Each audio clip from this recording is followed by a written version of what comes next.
नमस्कार, आप देख रहे हैं जोहार झारखंड। आपके साथ मैं हूं शिप्रा झा। बुलेटिन में आपको झारखंड की खबरों को विस्तार से बताएंगे, लेकिन उससे पहले बिहार से एक बड़ी खबर आ रही है।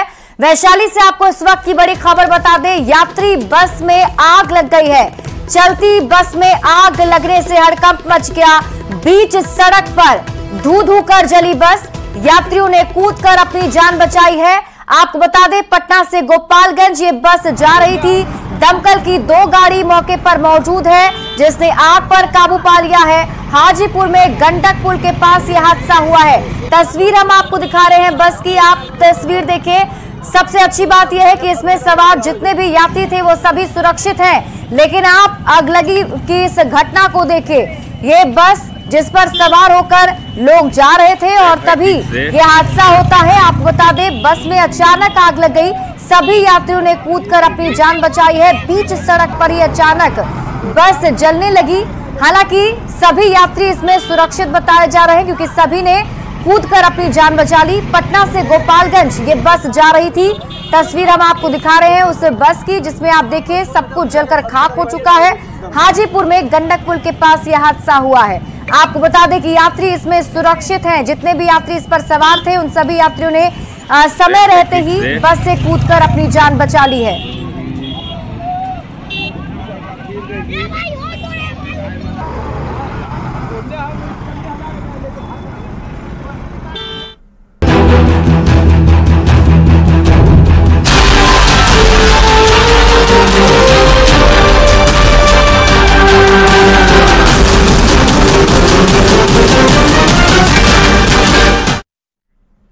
और रुक लेते हैं अब झारखंड की खबरों की तरफ। राज्य से बड़ी खबर है, जहां आज से झारखंड विधानसभा का बजट सत्र शुरू होने जा रहा है। 23 फरवरी से लेकर 2 मार्च तक बजट सत्र चलेगा। आज वित्त मंत्री रामेश्वर उरांव अनुपूरक बजट पेश करेंगे। 27 फरवरी को वित्त मंत्री पूर्ण बजट पेश करेंगे। सदन में वित्त मंत्री अनुपूरक आज पेश करने वाले हैं। 2 मार्च को बजट सत्र का समापन हो जाएगा, तो सीएम के प्रभार वाले विभागों का जवाब मंत्री सभी देंगे। बजट सत्र में इस बार चंपाई सोरेन सरकार के सामने बड़ी बड़ी चुनौतियां हैं। मुख्य विपक्षी दल बीजेपी सदन में सरकार को घेरने की तैयारी में है और इसको लेकर बैठक भी की गई थी। हालांकि सत्ता पक्ष की तरफ से भी बैठक कर मंथन जरूर किया गया था कि जिस तरीके से जो सवाल उठाए जाएंगे उसका जवाब कैसे सत्ता पक्ष की तरफ से दिया जाएगा।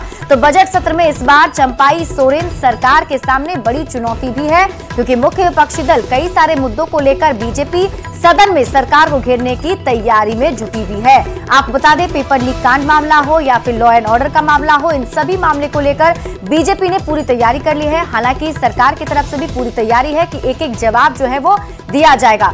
और ऐसे में आपको बता दें कि सत्ता पक्ष पहले से अपील कर रहा है कि इस सही तरीके से इस बार बजट सत्र जो है वो चल सके। तो बजट सत्र में 27 फरवरी को पूर्ण बजट पेश किया जाना है। बढ़ते हैं आगे, झारखंड विधानसभा का बजट सत्र आज से शुरू हो रहा है। 2 मार्च तक चलने वाले इस बजट सत्र में सदन के अंदर और बाहर हंगामा होने के आसार हैं। 27 फरवरी को वित्त मंत्री रामेश्वर उरांव सदन में साल 2024-25 का बजट पेश करेंगे। बजट सत्र को लेकर और अधिक जानकारी दे रहे हैं न्यूज 18 संवाददाता अविनाश कुमार। झारखंड विधानसभा का बजट सत्र आज से शुरू हो रहा है। आज से लेकर 2 मार्च तक बजट सत्र चलेगा। 7 दिनों तक चलने वाले इस बजट सत्र में सत्ता पक्ष और विपक्ष के बीच तल्खियां भी दिखेंगी।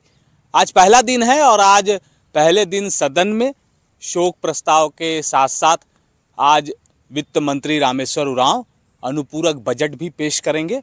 और इसके बाद सोमवार से लगातार 2 मार्च तक सदन चलना है। और सदन के अंदर की अगर हम बात कर लें तो सबसे महत्वपूर्ण जो दिन होगा वो 27 फरवरी का दिन होगा, क्योंकि 27 फरवरी को सदन के अंदर वित्त मंत्री रामेश्वर उरांव 2024-25 का बजट पेश करेंगे। और चुनाव से ठीक पहले का ये बजट है और इस लिहाज से हम ये कह सकते हैं कि काफ़ी उम्मीदें हैं सरकार के खजाने से क्या कुछ जनता के लिए निकल पाती है, कितने लोक लुभावन ये बजट होंगे, इस पर भी सबकी निगाहें होंगी। साथ ही साथ ये कहा जा रहा है कि सदन के अंदर जो विपक्ष की तैयारियां हैं, मतलब जो बीजेपी है, उसने हर एक मुद्दे पर सरकार को घेरने की तैयारी कर रखी है, चाहे वो ईडी प्रकरण हो, चाहे वो पेपर लीक प्रकरण हो, चाहे वो रोजगार का मुद्दा हो, चाहे वो अपराध का मुद्दा हो। इन तमाम मुद्दों पर बीजेपी की तैयारी है। वहीं सरकार का ये कहना है कि सरकार हर एक सवाल का जवाब देने के लिए तैयार है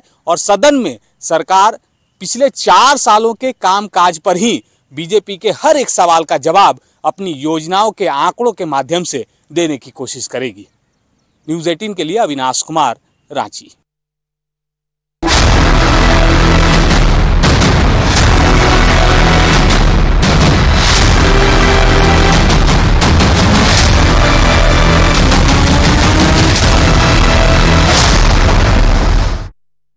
और रांची से आपको एक और बड़ी खबर बता दें, हेमंत सोरेन ने हाईकोर्ट का दरवाजा खटखटाया है। हाईकोर्ट में हेमंत सोरेन याचिका पर सुनवाई आज होने जा रही है। आपको बता दें, कल पीएमएलए कोर्ट ने अनुमति नहीं दी थी। बजट सत्र में शामिल होने को लेकर एक याचिका दायर की गई थी हेमंत सोरेन की तरफ से, जिसमें अनुमति मांगी गई थी, लेकिन पीएमएलए कोर्ट ने अनुमति नहीं दी। अब उसी कोर्ट के फैसले को हाईकोर्ट में चुनौती दी गई है। बजट सत्र में हिस्सा लेने को लेकर सुनवाई आज होने जा रही है। बताया जा रहा है कि याचिका में हेमंत सोरेन ने कहा है कि वो निर्वाचित प्रतिनिधि हैं, विधानसभा के बजट सत्र में भाग लेने का उन्हें अधिकार है।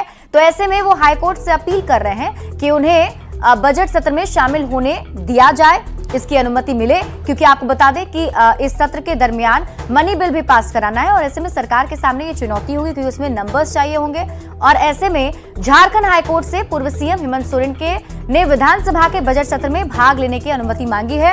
आपको बता दें कि पीएमएलए कोर्ट ने हेमंत सोरेन को सदन की कार्यवाही में भाग लेने की अनुमति नहीं दी है। झारखंड हाईकोर्ट में हेमंत सोरेन की याचिका पर आज सुनवाई होगी और इस पूरी खबर पर अधिक जानकारी दे रहे हैं न्यूज़ 18 संवाददाता अविनाश कुमार।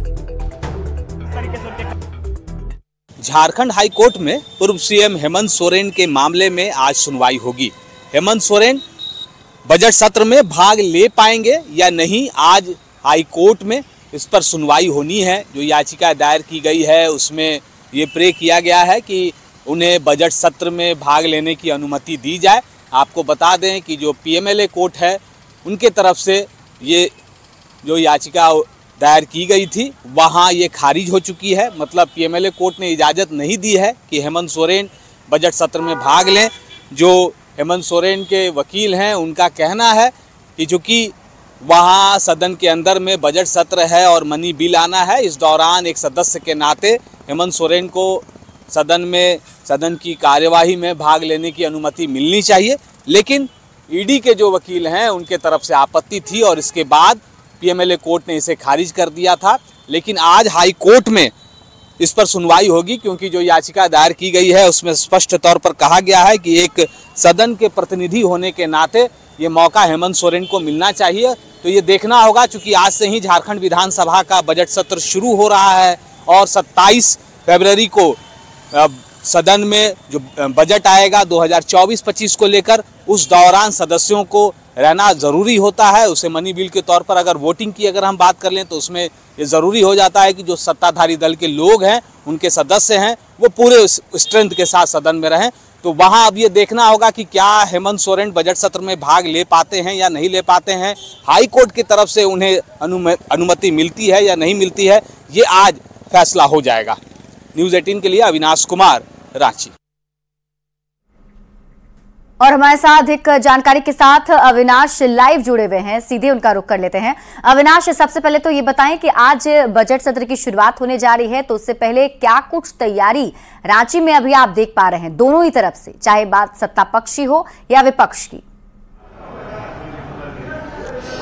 देखिए, आज से बजट सत्र की शुरुआत हो रही है और अभी मैं ठीक विधानसभा के इस मुख्य गेट पर ही हूँ और यहीं से चाहे वो सत्ता पक्ष के विधायकों की बात करें या विपक्ष के विधायकों की बात करें, तमाम विधायक यहाँ से अंदर जा रहे हैं। आज अनुपूरक बजट भी आना है और इसको लेकर पहले से ही एक तैयारी भी है। जो बीजेपी के तेवर है उसमें कहीं से कमी नजर नहीं आने वाली है, क्योंकि बीजेपी ये कह रही है कि अंदर जो मुद्दे हैं, चाहे वो रोजगार के मुद्दे हों, पेपर लीक का मुद्दा हो, ईडी का मुद्दा हो, इन मुद्दों पर उनके जो है तेवर वो तल्ख रहेंगे।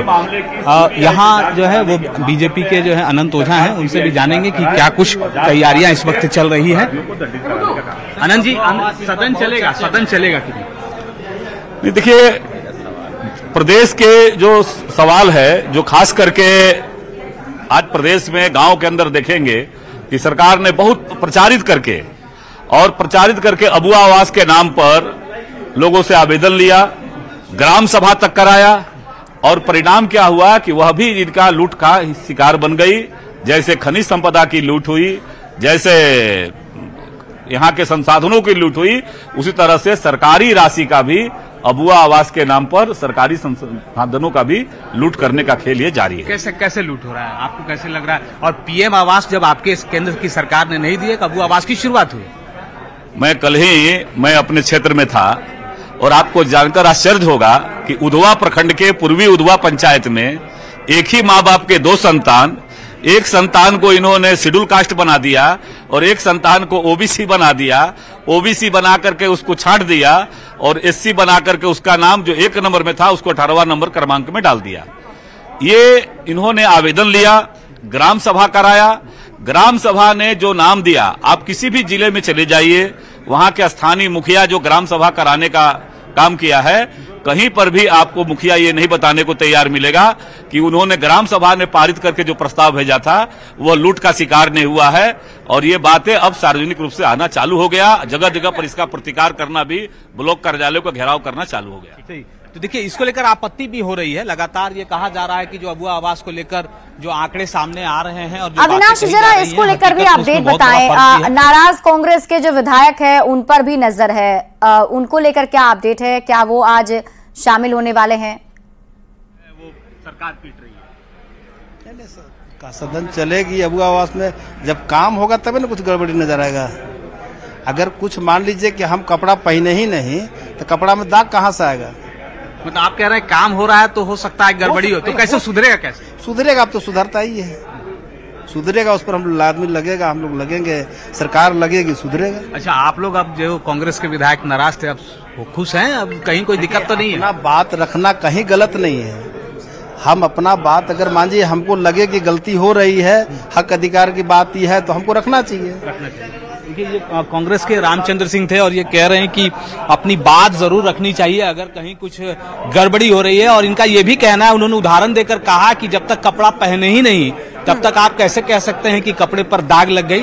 तो जिस अबुआ आवास को लेकर बीजेपी के तरफ से दावे किए जा रहे हैं, ये बात सही है कि जब काम हो रहा है तो कुछ गड़बड़ियां हो सकती हैं, लेकिन सरकार उसे दुरुस्त करने का भी काम करेगी और सदन भी चलेगा, क्योंकि सदन के अंदर जो जनता के मुद्दे हैं उन मुद्दों को लेकर ही यहाँ तैयारियां हैं। चाहे वो सत्ता पक्ष के विधायक हो या विपक्ष के विधायक हो, वो चाहते हैं कि सदन के अंदर जनता के मुद्दे आए और सरकार उस पर जवाब दे और जहां कमियां हैं सरकार उसे पूर्ण करे, दुरुस्त करे, क्योंकि जनता को उसका लाभ मिल सके। चलिए अविनाश, आप इस पर नजर बना रखें, वापस भी आपसे अपडेट लेंगे। बहुत बहुत शुक्रिया तमाम जानकारी के लिए।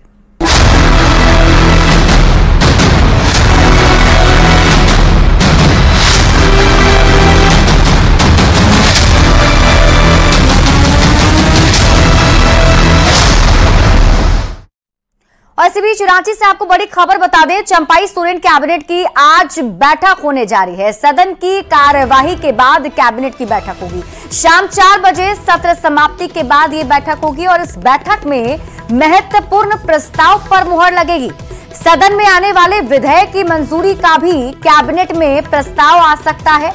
100 के बजाय 125 यूनिट फ्री बिजली के प्रस्ताव पर आज इस कैबिनेट की बैठक में मुहर लग सकती है। 2 यूनिवर्सिटी की स्थापना का प्रस्ताव भी इस कैबिनेट में लाया जा सकता है। तो आज सदन की कार्यवाही समाप्त होने के बाद शाम 4 बजे एक अहम बैठक होने जा रही है चंपाई सोरेन कैबिनेट की, जिसमें कई सारे एजेंडे पर मुहर लग सकती है। तो झारखंड में चंपाई सोरेन मंत्रिमंडल का पूर्ण विस्तार होने के बाद कैबिनेट की पहली बैठक आज होने जा रही है और बैठक में 125 यूनिट फ्री बिजली, 2 विश्वविद्यालय के अलावा सड़क निर्माण सहित कई प्रस्ताव आने की उम्मीद है। बजट सत्र शुरू होने के साथ ही इस कैबिनेट की बैठक को महत्वपूर्ण माना जा रहा है। झारखंड मंत्रालय में होने वाली बैठक की जानकारी दे रहे हैं न्यूज 18 संवाददाता अविनाश कुमार। झारखंड में चंपाई सोरेन मंत्रिमंडल का पूर्ण विस्तार होने के बाद आज पहली कैबिनेट की बैठक हो रही है।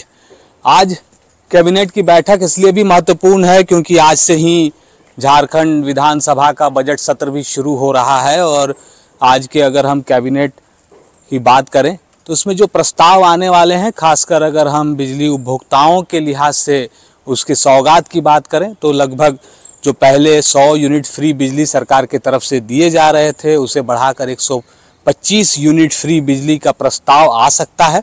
और अगर ऐसा प्रस्ताव आता है तो तकरीबन जो राज्य के 30 लाख के करीब जो बिजली उपभोक्ता हैं उनको लाभ होगा, मतलब उन्हें पैसे नहीं देने होंगे। दूसरे अगर प्रस्तावों पर गौर करें तो 2 विश्वविद्यालय के प्रस्ताव आ सकते हैं। साथ ही साथ कई विधानसभा क्षेत्र में सड़क निर्माण के जो पहले से जो पाइपलाइन में योजनाएं हैं उसका प्रस्ताव आ सकता है। इसके साथ ही जो बजट सत्र चल रहे हैं उसको लेकर भी देखना होगा कि जो बजट सत्र में विधेयक आने वाले हैं उससे संबंधित भी प्रस्ताव कैबिनेट में आ सकते हैं।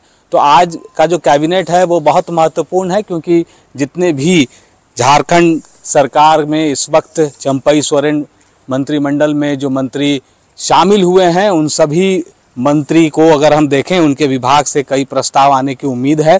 और ये पहली ऐसी बैठक होगी जिसमें पूर्ण रूप से जो कैबिनेट है वो बैठेगा और सरकार कई प्रस्तावों पर मुहर लगाएगी जो जनता से जुड़े हुए प्रस्ताव होंगे। न्यूज़ 18 के लिए अविनाश कुमार, रांची।